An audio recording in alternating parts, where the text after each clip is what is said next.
Límites. Capítulo 4. El desarrollo de los límites.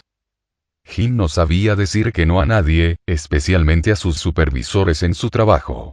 Había ascendido hasta el puesto de jefe de operaciones en una gran firma. Era muy cumplidor, lo que le había valido la reputación de señor puedo. Sin embargo, sus hijos lo llamaban de otro modo. Fantasma. Jim no estaba nunca en casa. Ser el señor puedo implicaba largas noches en la oficina. Significaba cenas de negocios varias noches a la semana. Significaba fines de semana en la ruta, sin importar si le había prometido a sus hijos ir de pesca o paseos al zoológico. A Jim no le agradaba estar tanto tiempo ausente, pero se convencía diciéndose: esta es mi contribución a los niños, mi manera de proporcionarles una buena vida. Alice, su esposa, había racionalizado las cenas sin papá diciéndoles a los niños, y a ella misma: esta es la manera que tiene papá de expresarnos su amor, y hasta casi se lo creía. Finalmente, sin embargo, Alice ya no pudo más. Una noche, sentó a Jim en el sillón de la sala de la casa y le dijo: me siento como una madre soltera, Jim. Por un tiempo te extrañé, pero ahora no siento absolutamente nada. Jim esquivó su mirada. Cielos, lo sé, le respondió: de veras me gustaría decirle que no a la gente, solo que es muy difícil. Y sea que le sabes decir que no, le interrumpió Alice, a mí y a los niños. Eso bastó. Algo se quebró en lo más íntimo de Jim. Una sensación de dolor, de culpa y vergüenza, de desamparo y de rabia. Las palabras salían de su boca a borbotones. ¿Piensas que a mí me agrada ser así, siempre accediendo a lo que me piden otros? ¿Piensas que disfruto defraudando a mi familia? Jim hizo una pausa, luchando por calmarse. Así ha sido toda mi vida, Alice. Siempre con miedo a defraudar a la gente. Detesto ser así. Detesto mi vida. ¿Cómo me convertí en esto? ¿Cómo fue que Jim se convirtió en eso? Amaba a su familia. Lo último que deseaba era desatender sus lazos más preciados: su esposa y sus hijos. Los problemas de Jim no comenzaron el día que se casó. Comenzaron a gestarse en las relaciones más significativas de sus primeros años de vida. Hacía tiempo que integraban la estructura de su carácter. ¿Cómo se desarrolla la facultad para los límites? Este es el propósito de este capítulo. Esperamos que le permita entender cuándo sus límites comenzaron a desmoronarse o a solidificarse como hormigón, y cómo repararlos. Mientras lee esta sección, recuerde la oración que David le hizo a Dios con respecto a su vida y desarrollo. Examíname, oh Dios, y sondea mi corazón. Ponme a prueba y sondea mis pensamientos. Salmo 139, 23, 24. El deseo de Dios es que identifique dónde están sus heridas y sus limitaciones, ya sea que hayan sido causadas por usted mismo o por otros. Ore para que vea con lucidez sus relaciones más importantes y las fuerzas que contribuyeron a sus conflictos de límites. El pasado es un aliado para reparar el presente y asegurar un futuro mejor. Desarrollo de límites. Recuerda el viejo dicho: la locura es congénita. La heredamos de nuestros hijos. En realidad, los límites no se heredan. Se construyen. Para ser las personas que Dios quiere que seamos, sin engaño, responsables, libres y cariñosas, necesitamos aprender sobre los límites desde la niñez. El desarrollo de los límites es un proceso permanente, pero las etapas más críticas están en los primeros años, cuando se forma nuestro carácter. Las escrituras recomiendan a los padres: instruye al niño en el camino correcto, y aun en su vejez no lo abandonará. Proverbios 22, 6. Muchos padres interpretan mal este pasaje. Piensan que el camino correcto significa el camino que nosotros, los padres, creemos que el niño debe transitar. ¿Pueden entender cómo comienzan ahí los conflictos de límites? El texto en realidad significa el camino que Dios pretende que él, o ella, transiten. En otras palabras, ser buenos padres no es intimidarlos emocionalmente a ser algún tipo de clon ideal del niño perfecto. Ser padres es ser socios en la tarea de ayudar a los más pequeños a descubrir lo que Dios quiere para ellos y ayudarlos a llegar a la meta. La Biblia enseña que la vida tiene etapas. Juan escribe a los hijitos, jóvenes y padres. Primera de Juan 2, 12, 13, Reina Valera.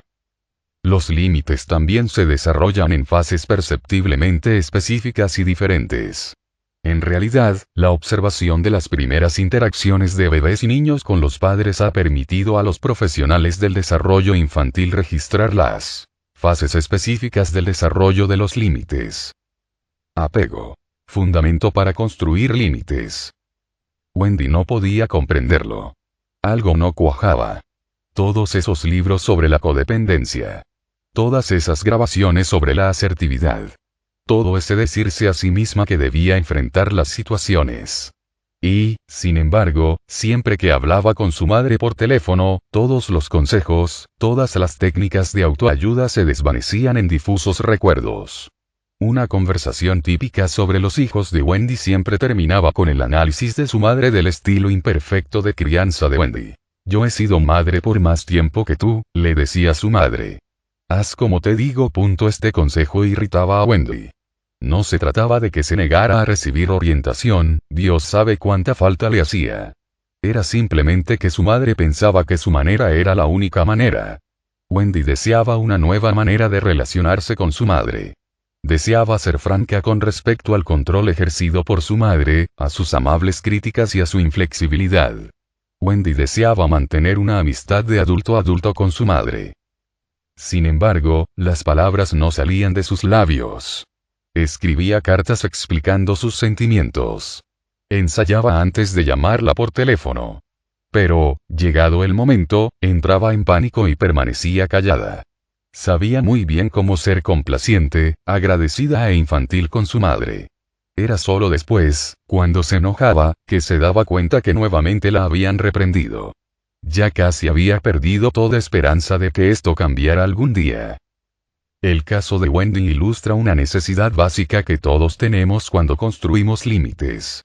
No importa cuánto nos digamos a nosotros mismos, cuánto leamos, estudiemos o practiquemos, es imposible desarrollar o fijar límites sin relaciones de apoyo de Dios y de otras personas. Ni siquiera intente comenzar a poner límites hasta que tenga vínculos profundos y duraderos con personas que lo amarán pase lo que pase.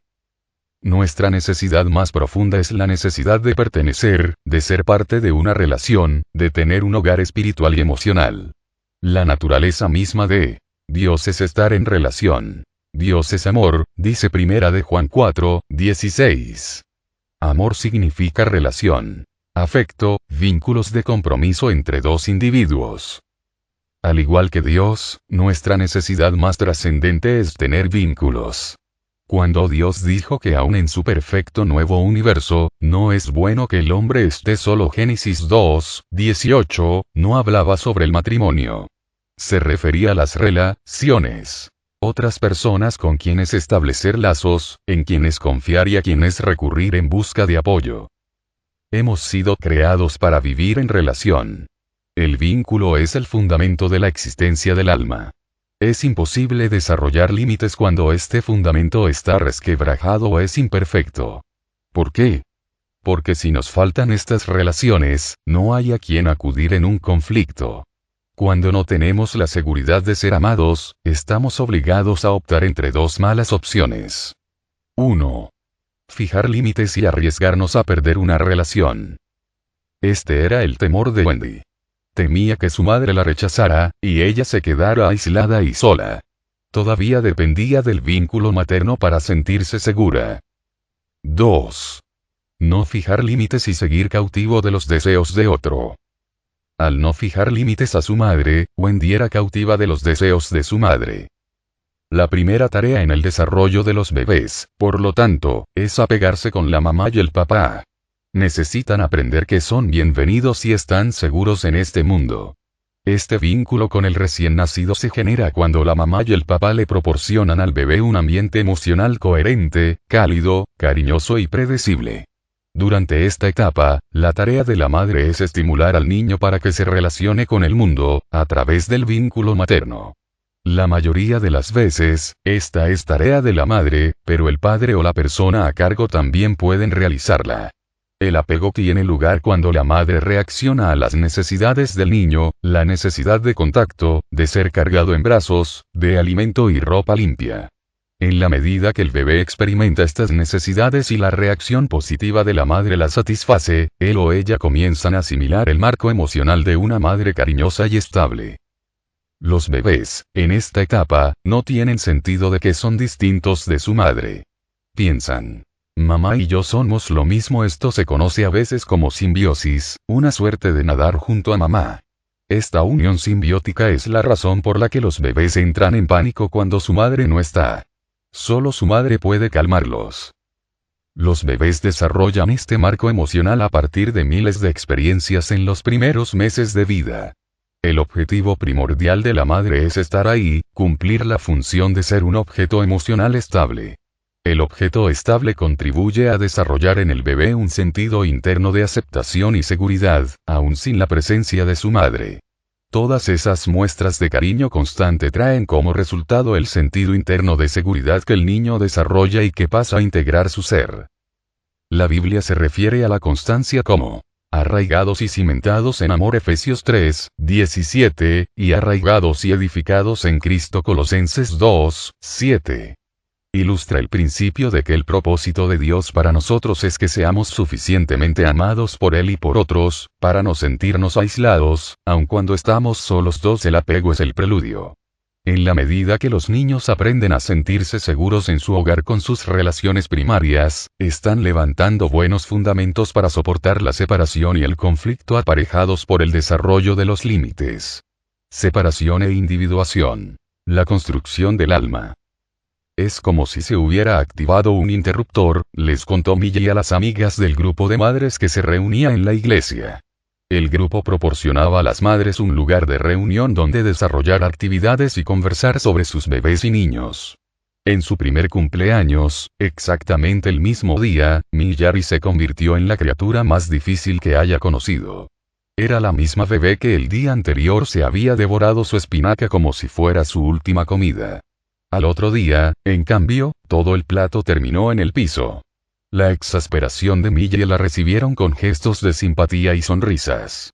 Todas las madres estaban de acuerdo. Sus bebés parecían haber cambiado de personalidad más o menos a esa edad. Adiós a los bebés agradables y encantadores. En su lugar, daban sus primeros pasos unos bebés exigentes y refunfuñones. ¿Qué pasó? Cualquier pediatra competente o terapeuta infantil puede comprobar este cambio que comienza durante el primer año de vida y continúa hasta alrededor de los 3 años. Un cambio por lo general es revoltoso y caótico, pero normal por completo y que es parte del plan de Dios para el niño. A medida que aumenta el sentido de seguridad interna y el apego en los niños pequeños, aparece una segunda necesidad. Comienza a aflorar la necesidad del bebé por autonomía, o independencia. Los expertos infantiles la llaman separación e individuación. La separación se refiere a la necesidad del niño de percibirse distinto de la madre, una experiencia de no yo. La individuación describe la identidad que el niño desarrolla al separarse de su madre. Es una experiencia de yo. No puede ser yo si primero no fue no yo. Es como tratar de edificar una casa en un terreno lleno de árboles y vegetación silvestre. Antes de comenzar la edificación de la casa es necesario talar algunos árboles para hacer lugar. Primero determina quién no es, y luego descubrirá los aspectos verdaderos y auténticos de la identidad que Dios le ha dado. Este principio está descrito en el único ejemplo registrado de la infancia de Jesús. ¿Recuerda cuando la madre y el padre de Jesús se fueron de Jerusalén sin él?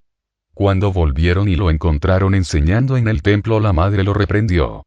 Las palabras de Jesús para su madre fueron: ¿por qué me buscaban? ¿No sabían que tengo que estar en la casa de mi padre? Lucas 2, 49. Léase. Tengo valores, pensamientos y opiniones distintas a las de ustedes, madre. Jesús sabía quién no era, así como también sabía quién era. El proceso de separación-individuación no es una transición sin problemas en el desarrollo de la persona. Hay 3 fases críticas en la niñez para el desarrollo de límites sanos. Salida del cascarón, práctica y reunificación. Salida del cascarón. Mamá y yo no somos lo mismo. No es justo, se quejaba la madre de un niño de 5 meses. Tuvimos 4 meses de dicha unión. Me gustaba lo indefenso que era Eric, su dependencia. Me necesitaba, y yo le bastaba. De pronto, todo cambió. Se volvió, no sé cómo expresarlo, más inquieto, más escurridizo.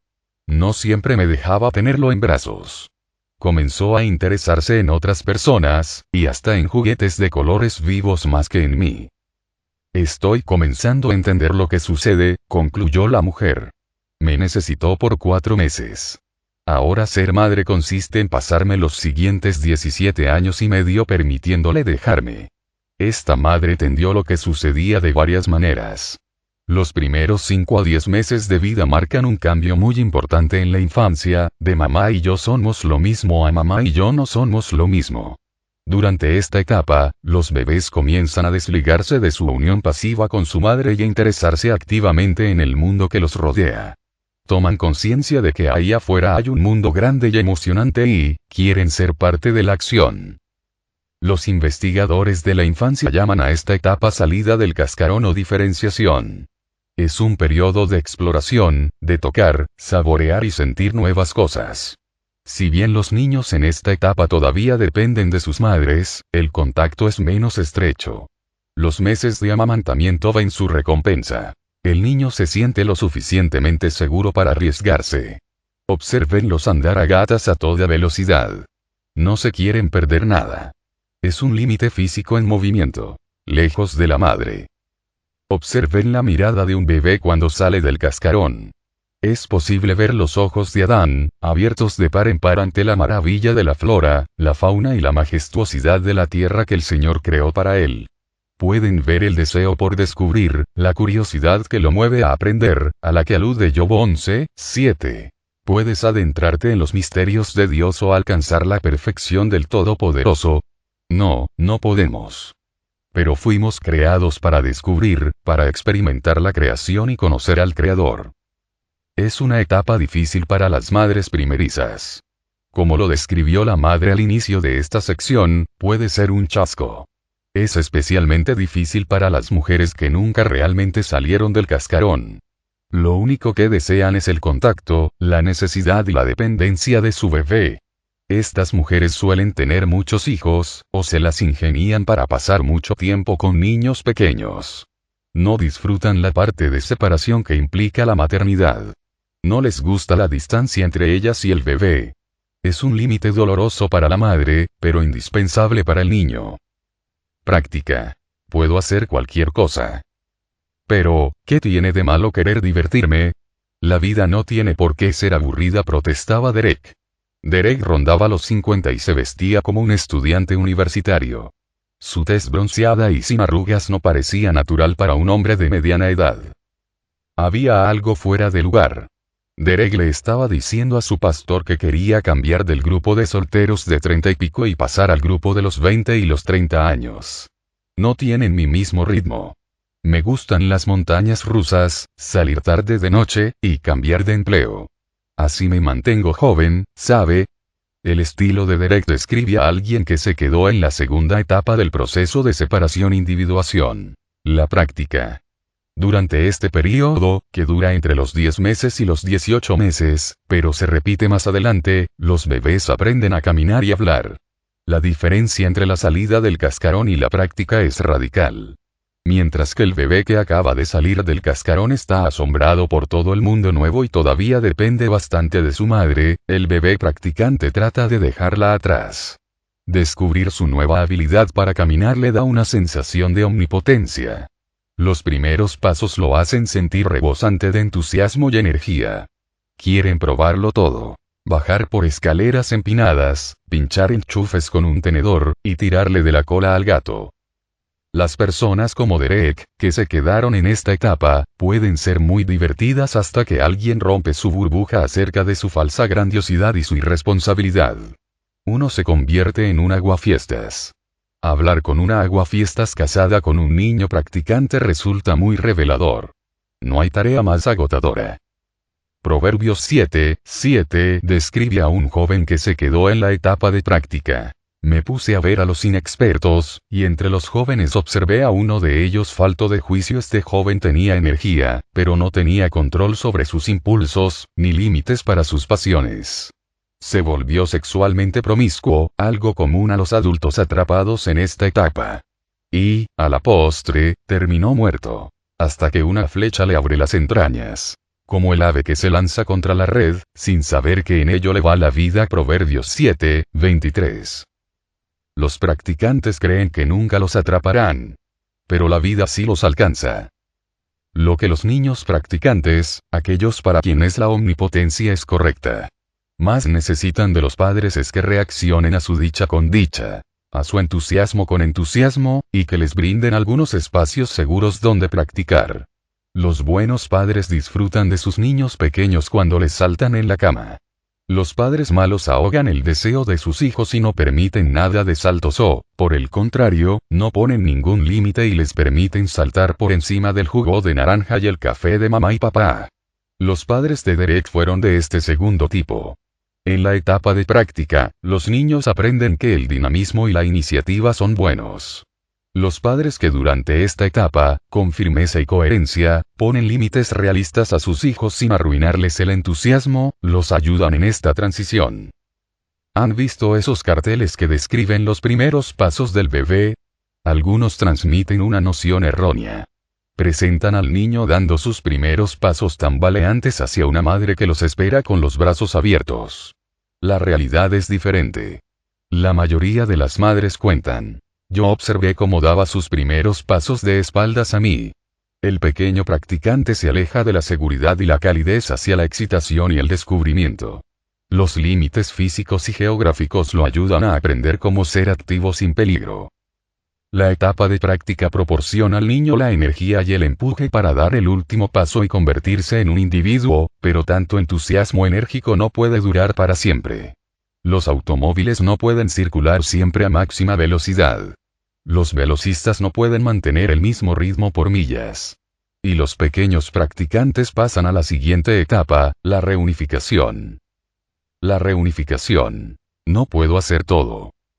La reunificación, que ocurre entre los 18 meses y los 3 años, se conoce como rapprochement en francés y significa restauración de relaciones armoniosas. En otras palabras, el niño vuelve a la realidad. La grandiosidad de los últimos meses da paso lentamente al reconocimiento de que no puedo hacer todo lo que quiero. Los niños se tornan ansiosos y conscientes de que el mundo los aterra. Se dan cuenta de que todavía necesitan a la madre. Durante la etapa de reunificación retoman la unión con la madre, pero esta vez es diferente. Esta vez el niño aporta a la relación un ser más individualizado. Hay dos personas ahora, con ideas y sentimientos diferentes. Y el niño está pronto para relacionarse con el mundo exterior sin perder su sentido de sí mismo. Este periodo se caracteriza por ser difícil, tanto para los niños como para los padres. En la etapa de reunificación los niños pequeños son detestables, opositores, temperamentales y viven completamente enojados.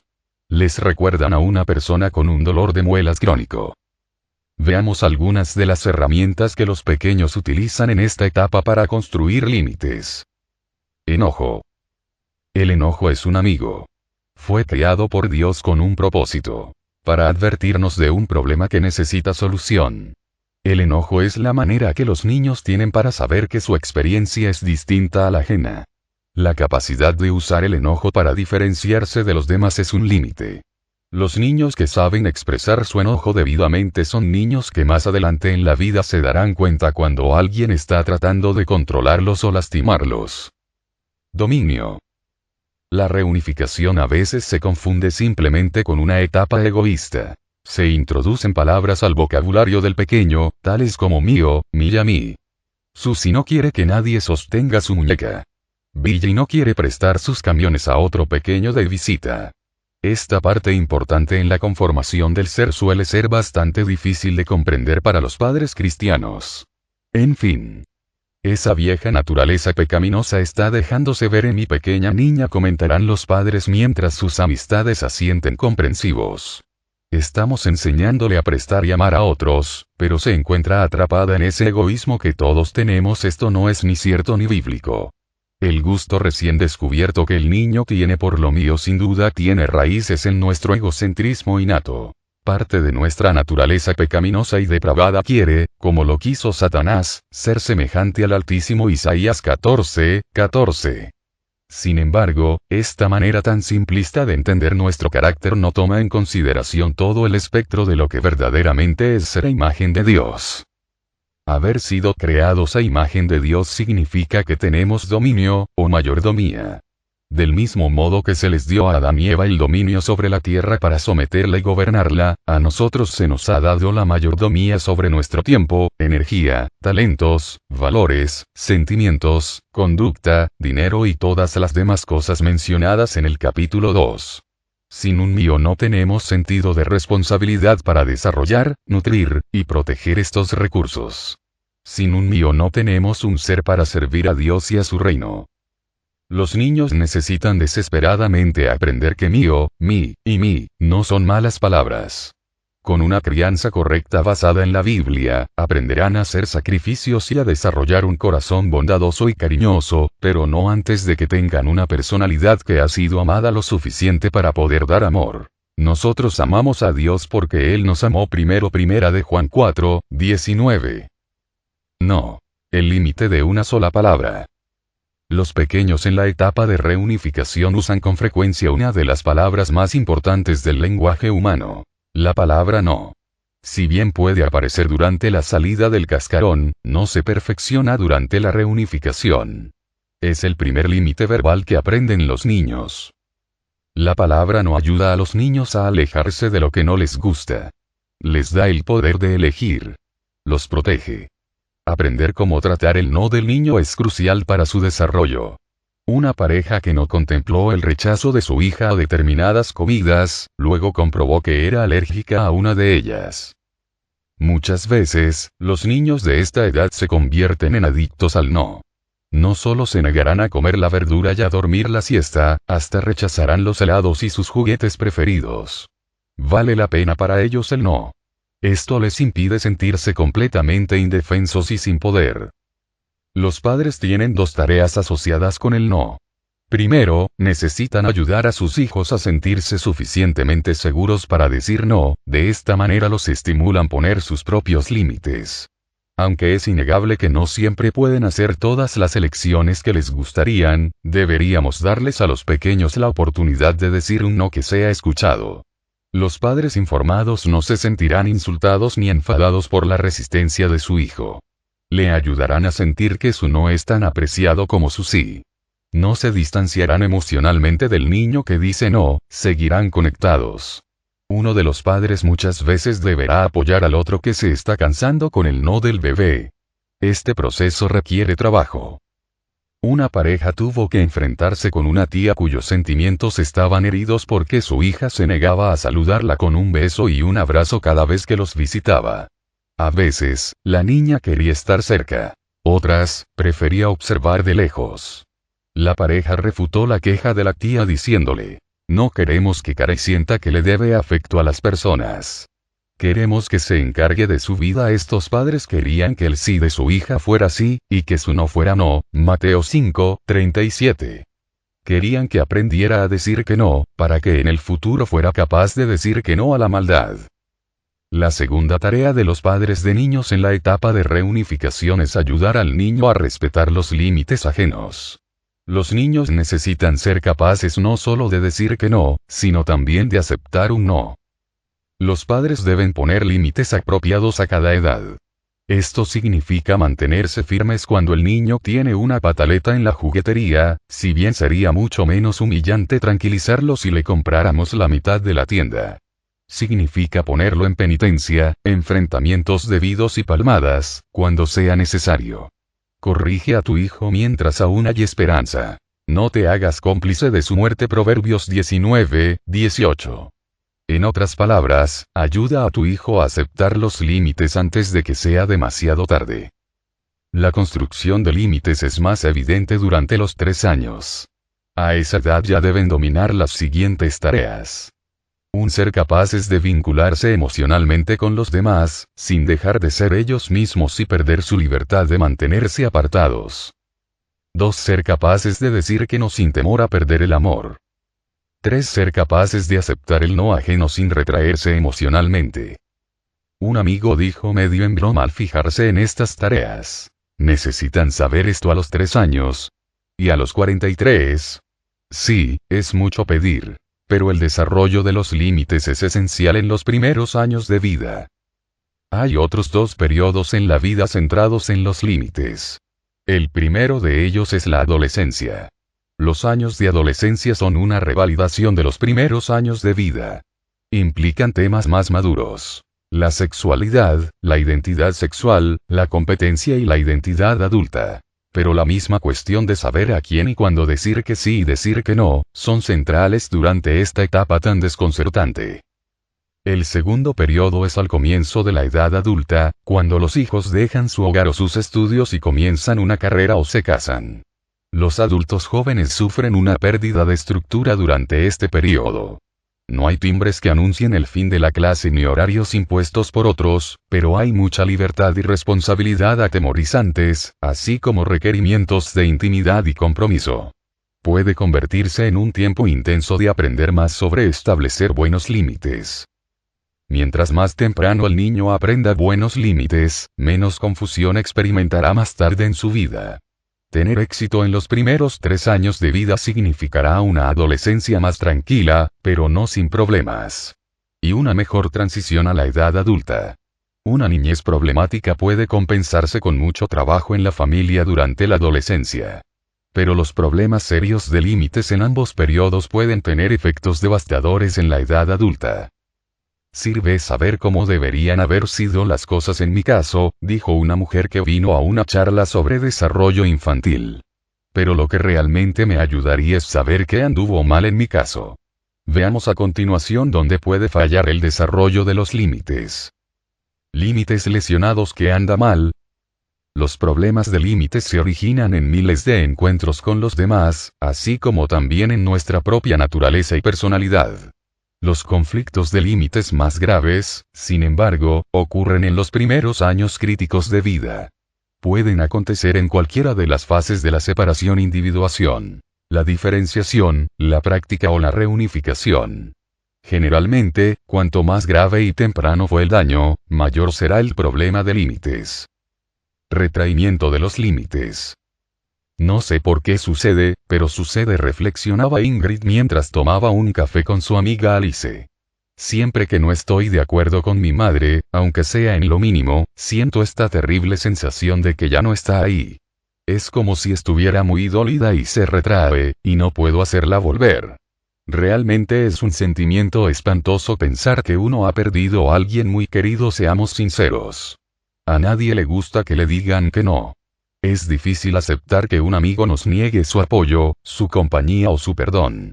Pero las relaciones sanas se construyen sobre la libertad de rehusar y de enfrentar. El hierro se afila con el hierro, y el hombre en el trato con el hombre. Proverbios 27:17. No solo las relaciones sanas, sino también los caracteres maduros se construyen en bases a los no oportunos. Los niños en etapa de desarrollo deben saber que sus límites serán respetados. Es fundamental no privarlos del amor como respuesta a sus desacuerdos, su práctica y su experimentación. Por favor, no me entiendan mal. Los límites de los padres son cruciales. Los niños necesitan saber que hay pautas de comportamiento que se deben cumplir. Necesitan sufrir las consecuencias bíblicas de sus acciones de acuerdo con su edad. En realidad, cuando los padres no ponen y mantienen buenos límites con sus hijos, los límites de sus hijos sufren otro tipo de daño, que luego analizaremos. Aquí no se trata de dar a nuestros hijos rienda suelta. Los padres necesitan mantener el afecto y el vínculo con sus hijos incluso cuando no están de acuerdo con ellos. No implica que no puedan enojarse. Significa que no deben retraerse. ¿Cuántas veces escuchamos la afirmación: Dios ama al pecador, pero odia el pecado? Es verdad. Su amor es permanente y nunca se extingue. 1 Corintios 13:8. Cuando los padres se distancian de un pequeño que se está comportando mal, en lugar de seguir conectados y arreglar el problema, el amor permanente de Dios es mal representado. Cuando los padres se alejan dolidos, defraudados y con ira contenida, están transmitiendo el siguiente mensaje a su pequeño. Puedes ser amado cuando te comportas bien. No puedes ser amado cuando te comportas mal. El niño entiende este mensaje más o menos de la siguiente manera. Cuando soy bueno, me quieren. Cuando soy malo, me excluyen. Pónganse en el lugar del niño. ¿Qué harían? No es una decisión difícil. Las personas que Dios creó necesitan afecto y relación. Los padres que se distancian de su hijo están practicando principalmente un chantaje espiritual y emocional. El niño puede disimular su desacuerdo y continuar la relación, o puede continuar alejado y perder la relación más importante del mundo. Muy posiblemente permanecerá callado. Los niños con padres que se retraen cuando ellos comienzan a poner límites aprenden a acentuar y desarrollar su lado complaciente, amoroso y sensible. Al mismo tiempo, aprenden a temer, desconfiar y odiar su lado enérgico, verídico e independiente. Cuando la persona que aman se alejan porque ellos están enojados, ariscos, o experimentales, los niños aprenden a ocultar esos lados. Los padres que le dicen a sus hijos, nos duele cuando te enojas, hacen al niño responsable de la salud emocional del padre. En realidad, acaban de convertir al hijo en padre del padre. A veces, cuando tiene 2 o 3 años. Es mejor, mucho mejor, decirle. Sé que estás enojado, pero de todos modos no puedes tener ese juguete. Luego expresen sus sentimientos heridos a su cónyuge, a un amigo o al Señor. Los niños son omnipotentes por naturaleza. Viven en un mundo donde el sol brilla porque fueron buenos, y llueve porque fueron malos. Con el tiempo los niños dejarán gradualmente de lado esa omnipotencia al aprender que las necesidades ajenas y las situaciones externas también son importantes. Pero durante los primeros años esa omnipotencia lesiona directamente los límites. Cuando los niños sienten que sus padres se retraen, creen fácilmente que los sentimientos de mamá y papá son su responsabilidad. Omnipotencia significa, soy lo suficientemente poderoso para hacer que mamá y papá se alejen. Mejor que tenga cuidado, los padres pueden retraerse emocionalmente con mucha sutileza. Un tono de voz herido, largos silencios por ningún motivo. O pueden ser explícitos. Accesos de llanto, enfermedad, gritos. Los hijos de esos padres se convertirán en adultos temerosos de que la puesta de límites les ocasionará un grave aislamiento y abandono. Hostilidad hacia los límites. Entiendo yo por qué no puedo decir que no. Larry se rió entre dientes. ¿Por qué no me pregunta una difícil? Yo me crié en el servicio militar. Lo que mi padre decía era ley. Estar en desacuerdo con él era siempre rebelión. Una vez lo contradije cuando tenía 9 años. Lo único que recuerdo es despertar del otro lado de la habitación con un impresionante dolor de cabeza. Y muchos sentimientos heridos. Este segundo daño a los límites, más fácil de reconocer que el primero, es la hostilidad de los padres hacia los límites. El padre se enfada con los intentos de su hijo de separarse de él o de ella. La hostilidad aflora bajo la forma de palabras de enojo, castigo físico, o consecuencias inapropiadas. Algunos padres le dirán al hijo, harás lo que yo diga. Esto es justo. La intención de Dios es que los padres se hagan cargo de sus hijos. Pero luego dirán, y te va a gustar hacerlo. Esto vuelve loco al niño, porque es una negación del hecho de que el niño es un ser independiente. Hacer que le guste es presionar al niño para que se convierta en alguien que agrada a todo el mundo y no en alguien que agrada a Dios. Gálatas 1:10. Algunos padres critican los límites de sus hijos. Si no estás de acuerdo conmigo, y lo harás a mi manera, porque si no y no le discutas a tu madre necesitas un cambio de actitud. No tienes motivo para sentirte mal. Los niños necesitan estar bajo la autoridad y el control de sus padres, pero cuando los padres castigan a su hijo por su creciente independencia, el niño se retraerá en dolor y resentimiento. La hostilidad es una mala imitación del programa de Dios para aprender disciplina. La disciplina es el arte de enseñar a los niños el dominio propio, utilizando las consecuencias. Las acciones irresponsables deberían molestarnos lo suficiente para motivarnos a ser más responsables.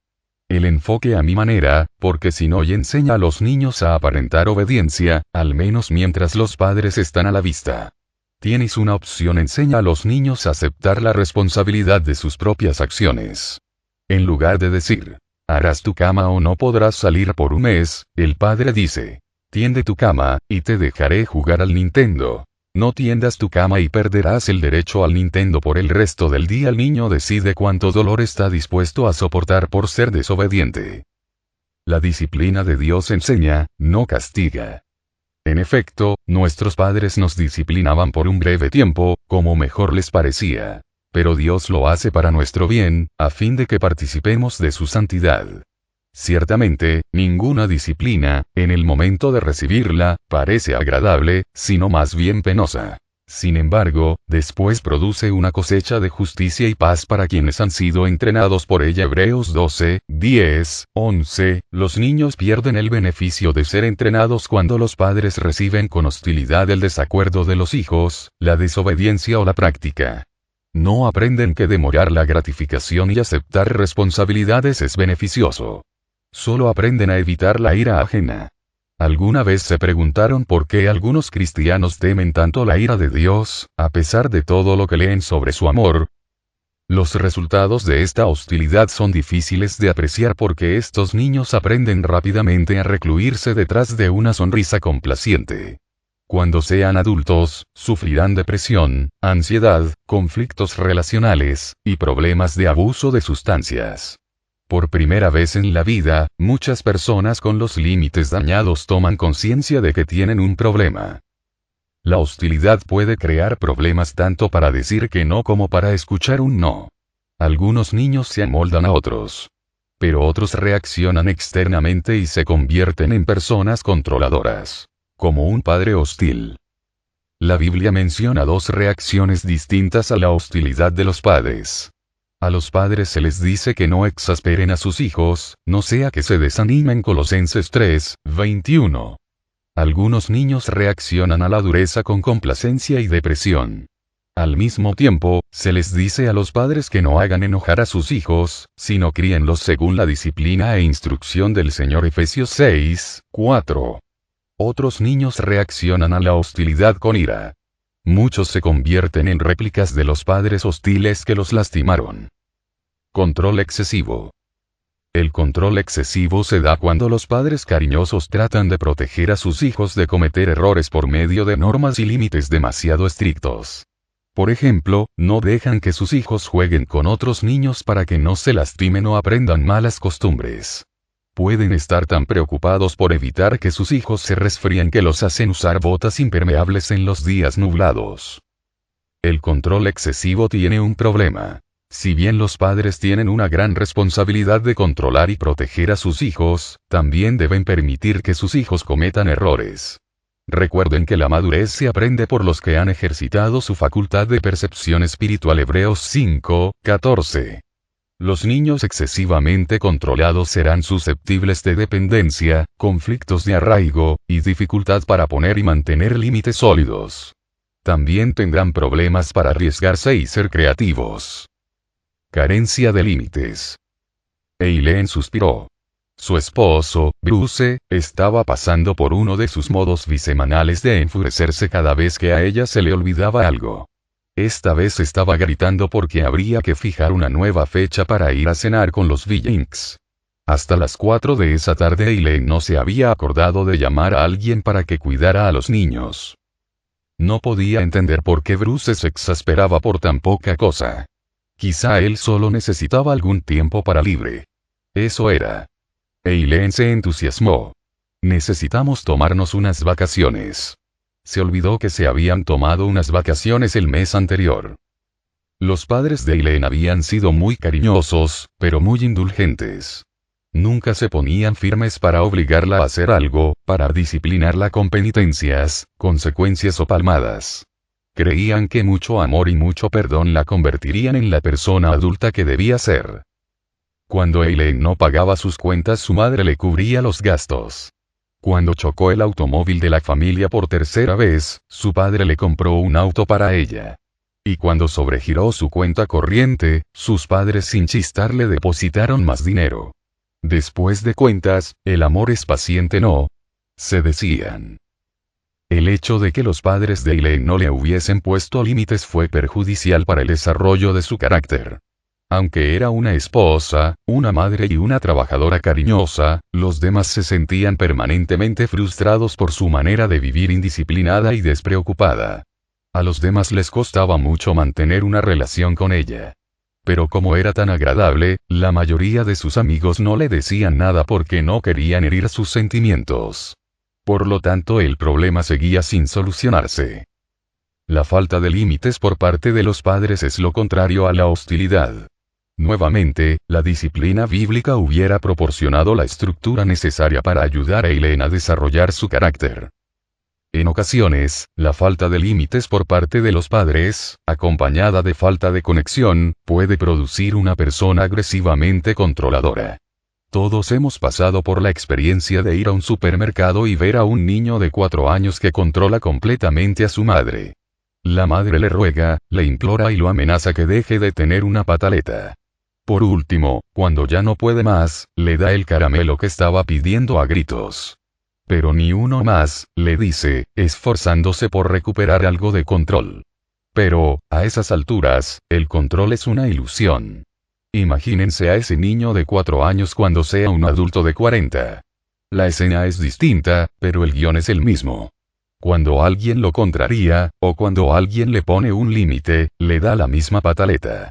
Sin embargo, para entonces el mundo le estuvo dando los gustos por 36 años. El programa de recuperación deberá ser muy firme y coherente para poder ayudarlo. A veces la recuperación implica una hospitalización, un divorcio, la cárcel o una enfermedad. Pero nadie puede eludir la disciplina de la vida. Esta siempre saldrá victoriosa. Siempre cosecharemos lo que sembramos. Y cuanto mayor seamos, más triste será el panorama porque lo que está en juego será cada vez mayor. Sin duda, esta es una descripción de la persona con serias dificultades para escuchar los límites o necesidades de los demás. La falta de límites ha lesionado a estas personas, del mismo modo que otras lo han sido por límites demasiado rígidos. Límites contradictorios. A veces, porque están confundidos sobre cómo criar a los hijos o porque sus propios límites están lesionados. Algunos padres combinan límites severos con límites poco rígidos, enviando mensajes contradictorios a sus hijos. Los niños no saben cuáles son las normas de la familia y de la vida. Las familias alcohólicas suelen exhibir límites contradictorios. Un padre puede ser cariñoso y afectuoso un día y, sin ningún motivo, riguroso al siguiente. Esto es especialmente cierto por los cambios de comportamiento producidos por el alcohol. El alcoholismo produce en el niño una enorme confusión de los límites. Los hijos de alcohólicos cuando son adultos nunca se sienten seguros en las relaciones. Están siempre esperando que la otra persona los decepcione o los ataque de improviso. Están siempre en guardia. Poner límites es una experiencia traumática para los adultos que fueron hijos de alcohólicos. Decir que no puede imponer respeto, o puede provocar ira. Se asemejan a la persona indecisa e inconstante descrita en Santiago 1:6. Quien duda es como las olas del mar, agitadas y llevadas de un lado a otro por el viento. No saben a ciencia cierta de qué cosas hacerse responsable y de qué cosas no. El trauma. Hasta ahora hemos considerado las características de las relaciones familiares. Los padres se distancian, actúan con hostilidad o establecen límites inapropiados. Con el tiempo, estas reacciones se impregnan en el alma del niño. Pero también existen traumas específicos que lesionan el desarrollo de los límites. Un trauma es una experiencia emocional intensamente dolorosa, a diferencia de un patrón de carácter. El abuso emocional, físico y sexual es traumático. Los accidentes y enfermedades debilitadoras son traumáticos. Perder algo significativo como la muerte de uno de los padres, el divorcio o la pobreza extrema también son traumáticos. Una manera sencilla de apreciar la diferencia entre el trauma y los patrones de carácter, tales como el retraimiento y la hostilidad, es observar cómo puede dañarse un árbol en un bosque. Puede estar mal fertilizado, el suelo empobrecido, o recibir demasiado sol y agua, o demasiado poco. Podemos comparar este árbol con los problemas de patrones de carácter. El trauma se asemeja a un rayo que cae sobre el árbol. Un trauma puede afectar el desarrollo de los límites porque sacude dos fundamentos vitales para el crecimiento del niño. 1. El mundo es relativamente seguro. 2. El niño tiene control sobre su vida. A los niños que sufren un trauma se les sacuden estos fundamentos. No tienen la certeza de estar seguros y protegidos en el mundo, y tienen miedo de no tener ninguna posibilidad ante cualquier peligro inminente. Ambos padres de Jerry le maltrataron físicamente por años. Se había ido de su casa cuando era muy joven, se había unido a los marines, y había tenido varios fracasos matrimoniales. En terapia, ya adulto con 30 años, comenzó a entender por qué bajo su ruda apariencia siempre quería una mujer controladora. Se enamoraba perdidamente con el hecho de que ellas podían manejarlo. Después aparecía un patrón de complacencia hacia la mujer, con Jerry siempre de perdedor. Cierto día en una sesión, Jerry recordó a su madre dándole bofetadas por una pequeña infracción. Tenía un vívido recuerdo de sus intentos infructuosos por protegerse, rogándole: «Mamá, por favor. Lo siento. Haré lo que me pidas. Mamá, por favor». Los golpes se detenían cuando le prometía ciega obediencia. Este recuerdo concordaba con la falta de poder y dominio propio con sus mujeres y sus novias. Siempre aterrado de sus iras, las complacía inmediatamente. El desarrollo de límites de Jerry había sido gravemente lesionado por el abuso de su madre. Dios se compadece muy especialmente de las víctimas de trauma. Me ha enviado a sanar los corazones heridos. Isaías 61:1. El anhelo de Dios es que el amor de las personas cierre las heridas de los traumatizados. Las víctimas de trauma en la familia son casi siempre personas con patrones de carácter empobrecidos o pecaminosos.